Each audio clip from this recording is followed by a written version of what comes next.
अज़ीज़ानी गिरामी अस्सलाम वालेकुम। 9 मुहर्रम की रात है। हम शब-ए-दारी में मसरूफ़ हैं और साथ साथ फ़ाक़ा शिकनी का हमारे यहाँ एहतमाम भी होता है। जो मासूम हम लोग इमाम बारगाह शिकागो के लिए जाते हैं कुछ नज़र मौला, तो आपको दिखाते चलें। ये तमाम चीज़ें फ़ाक़ा शिकनी के लिए मौजूद हैं। यहाँ देखिए, ये प्याज लाल कर रही हूँ मैं। ये इतना सब खड़ा मसूर रखा है। अभी मैंने ये गरम मसाले इसमें रोस्ट किए हैं और ऑयल में, जो कि ज़ाहिर सनफ्लावर ऑयल होता है रिफाइंड, इसमें हम ये प्याज ब्राउन कर रहे हैं। पहले हमने गरम मसालों को रोस्ट किया और उसके बाद इतनी सारी दाल ये भिगो के रखी है। ये करीब 2-2.5 किलो दाल है। इसको जब ये फूल जाएगी तो ये अच्छी खासी 3-3.5 किलो बदल जाती है। इसमें करें फिर थोड़ा और करके, क्योंकि एक साथ ही जो है वो नहीं हो सकेगी, तो 2 चक्कर में ये दाल बनेगी। और फिर हम आपको अपडेट करते रहेंगे।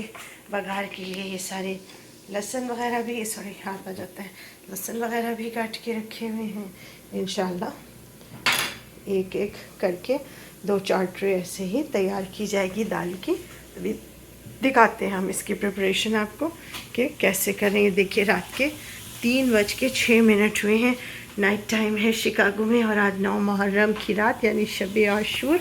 बस मैंने सोचा शब-ए आशूर में बना लूँ। ये देखिए ब्राउन होने लगी, क्रिस्पी ब्राउन हो गई। इस तरह खड़ा मसूर बनता नहीं जिस तरह हम बना रहे हैं, आप हमारे साथ देखिए। ये देखिए, अब मैंने सारी दाल इसमें डाल दी है। ये फुल हो गया है। देखिए इतना बड़ा, ये कोई 3.5-4 लीटर का कुकर है। ये पूरा फुल हो गया है। अभी से फ्राइड अनियन जो मैंने की है और रोस्टेड गरम मसाला के अंदर, ये सब रोस्टेड गरम मसाला करके इसमें अभी मैंने सिर्फ ये बघारा है। अब मैं इसमें अपने हाथ का पिसा हुआ अदरक और लहसुन भी ऐड करूँगी, दिखाती रहूँगी आपको साथ साथ। देखिए इतना सारा अदरक लहसुन मैंने इसके अंदर डाल दिया है। और अब मैं इसको चलाती हूँ। फ़ोन को इतना क़रीब नहीं रख सकते गैस से, तो मैं आपको दिखाती रहूँ।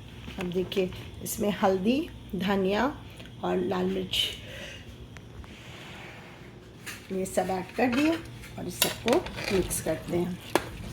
तो मेरे हाथ में एक में कैमरा है, तो ये मैं आपको दिखा रही हूँ। फ़ाक़ा शिकनी का सामान पक के तैयार हो रहा है। इसको मैं रात में अभी 3:11 यानी सुबह होते ही इसलिए चढ़ा रही हूँ। आजकल फजर हो जाती है, बस अभी थोड़ी देर में 3:30 पे फजर हो जाएगी।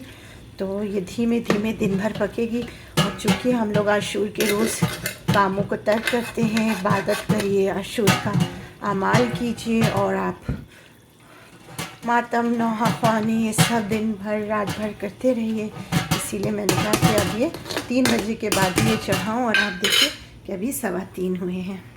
अब देखिए, इसमें सारे मसाले मिक्स करके मैं इसको पकने के लिए पानी डाल के छोड़ देती हूँ। I am adding some water in it. अभी देखिए इसमें कम पानी है, देख रहे हैं, ये पूरा लबालब की कच्ची दाल कुकर में जो है वो पूरी ऊपर तक है, लेकिन ये कच्ची पक के तो ये और हो जाएगी। पिछली बार मैंने इसमें मिल्क ऐड किया था तो हल्की सी जलने की स्मेल आ गई थी, लाइट सी। तो this time I am not adding milk, खाली पानी से ही बना रही हूँ, जो हमारा ट्रेडिशनल तरीका है। और मैंने ट्रेडिशनल तरीके से नहीं बनाई है। पहले मैंने गरम मसाले को रोस्ट किया, उसके बाद ऑयल गरम करके उसमें प्याज डाल की, जो उसकी स्वीटनेस है वो थोड़ी सी आएगी दाल के अंदर। खड़ा मसूर को 1.5-2 घंटा सोक कर लिया था मैंने। दाल को थोड़ा भिगो के बनाओ तो वो अच्छी बनती है। तो अब ये मैंने पानी लिया, और आपका तबर्रुक कभी कम नहीं पड़ेगा गाइस, जो मैं आपको बता रही हूँ, आपकी ज़ाकरा हूँ। तो आप पानी, थोड़े से पानी पे, तो ज़्यादा है, जितना भी आपको पानी डालना है। अगर पानी डाल बन चुका है तो उसमें थोड़ा सा पानी ऐड करिए, एकदम थोड़ा सा। और उसके ऊपर पढ़िए सूरह इन्ना अंज़लना, बिस्मिल्लाहिर्रहमानिर्रहीम, इन्ना अंज़लनाहु फ़ी लैलतिल क़द्र वमा अदराका मा लैलतुल क़द्र, लैलतुल क़द्र खैरुम मिन अल्फ़ि शहर, तनज़्ज़लुल मलाइकतु वर्रूहु फ़ीहा बिइज़्निहि मिन कुल्लि अम्र, सलामुन हिय हत्ता मतलइल फ़ज्र। और पानी पे फूंक दीजिए।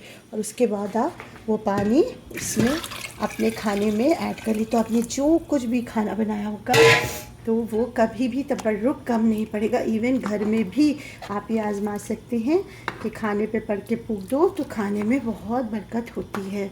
तो आप ये करके देख लीजिएगा। जो पूरे दिल से काम किया जाता है वो अच्छा होता है। अब देखिए ये पूरा कुकर लबालब भर गया और अभी ये कच्ची है दाल, अभी सीटी नहीं लगाई है मैंने।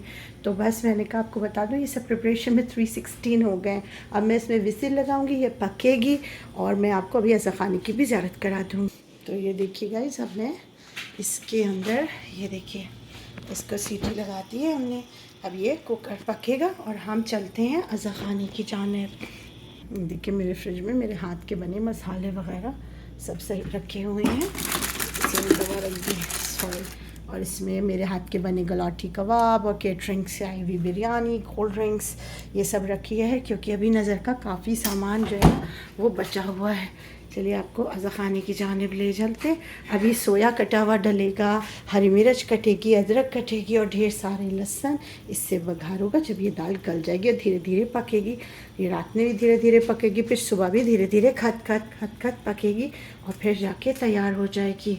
देखिए इमाम मज़लूम के अज़ाखानी में आ गए हैं। मैंने इसलिए चांदनियाँ हटवाई, हालांकि रात भर मजलिस है और फिर अभी सही में इमाम हुसैन मज़लूम की मजलिस भी है, मगर मैंने कहा चांदनियाँ हटा दो क्योंकि उस पर खाने के इतने धब्बे, नज़र की चीज़ों के और कुछ चेरी के जो ड्रॉप्स होते हैं, जब चेरी खाओ तो गिर जाएगा स्वीट वगैरह।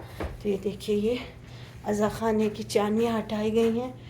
और बेटे ब्राउन थोड़ी हटानी थी, ब्राउन क्यों हटा, ब्राउन भी डाल दी तुमने?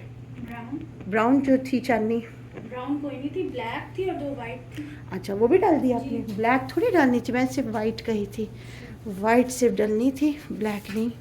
खैर बहरहाल, क्योंकि ये देखिए ये फ्रूट्स वगैरह रखे हैं ना, तो इनकी जो है वो उससे स्टिकी ना हो जाए, इसलिए मैंने हटाया। क्योंकि सोया में इमाम हुसैन की मजलिस भी अभी इस अज़ाखानी में होनी है, तो मैं चाहती थी कि साफ़ सुथरे और अच्छे माहौल में हूँ। आज तो शब आशूरा है बीबियों, रो रो कर सुबह से बुरा हाल है।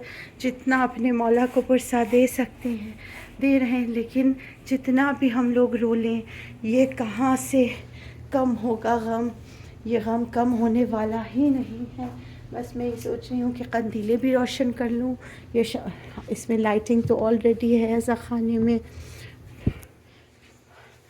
अब मैं सोच रही हूँ कि शमाएं भी इंशाल्लाह रोशन कर लूँ।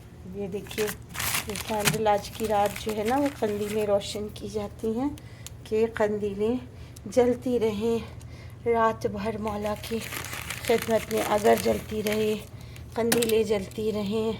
बड़ी शमा में चाहती थी जलाना, लेकिन वो पॉसिबल नहीं हो सका। इसमें अगर इसकी वो रह गई होगी ठूंठ तो वो जलेगी, नहीं तो नहीं जलेगी।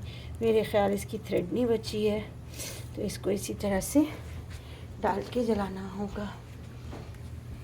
हाय हुसैन, थकान है बीबियों, पर जो भी खिदमत है मौला के लिए, मेरे मौला नाराज़ ना हो। सिर्फ सफाई के एतबार से मैंने चांदनी हटवाई कि उसके ऊपर मुझे धब्बे दिख रहे थे कि कहीं कीड़े वगैरह ना आ जाएं, क्योंकि यहाँ इतना सारे नेबर स्प्रे कर रहे हैं। आजकल समर्स चल रहे हैं ना शिकागो में। ये देखिए बिस्मिल्लाह, मौला के नाम के ये चिराग हैं, हुसैन मज़लूम। ये चिराग आपके नाम के हैं क्योंकि ख़याम हुसैनी में 9 मुहर्रम की शब आशूरा चिराग थे रोशन और शाम गरीबा में अंधेरा था। हज़ान मोहतरम, बस मैंने कहा कि खुद आपके साथ ये चीज़ें शेयर कर लूँ, कुछ दिल को तसल्ली मिले। दिल को सुकून नहीं है क्योंकि मुहर्रम दिल डुबाने का महीना है, दिल डूबने लगते हैं, ज़रा सुकून नहीं मैसर होता। अच्छे महीने, अच्छे दिन नहीं है ये। ऐ परवरदिगार, हमसे कोई ख़ता हो, कोई भी कमी रह गई हो मेरे मौला तो माफ़ फरमा देना मेरे आका। मुझे नहीं चाहिए कि मेरा मौला मुझसे नाराज़ हो। ज़ाने मोहतरम कोशिश करते हैं कि मौला की खिदमत अक़दस में खिदमत कर सकें। ज़ाहिर है बुज़ुर्गों की गाइडेंस नहीं है, बेस्ट जो हमारी समझ में आता है वो हम करने की कोशिश करते हैं।